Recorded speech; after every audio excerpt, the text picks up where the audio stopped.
அனைவருக்கும் வினோத் பரமையின் பணிவான வணக்கங்கள். எப்பயுமே மகிழ்ச்சியாக இருக்கணும் அப்படின்னா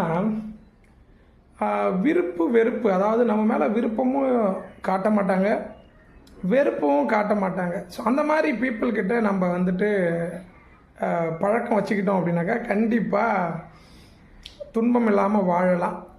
ஸோ அவர் யார் அப்படின்னு பார்த்தோம்னா கடவுள் தான். திருவள்ளுவர் 4வது குறளில் வேண்டுதல் வேண்டாமை இலானடி சேர்ந்தார்க்கு யாண்டும் இடும்ப இல அப்படின்னு சொல்லியிருக்காரு.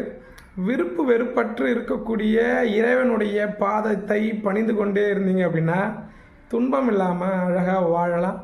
முடிஞ்சால் முயற்சி பண்ணுங்கள், இறைவனுடைய அடி சேருங்க. கண்டிப்பாக உங்களுடைய வாழ்க்கை நல்ல பிரகாசமாக இருக்கும்.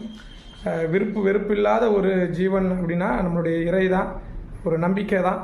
வாழ்க யோகம், யோகம் வெல்லட்டும். அடுத்த பதிவில் கண்டிப்பாக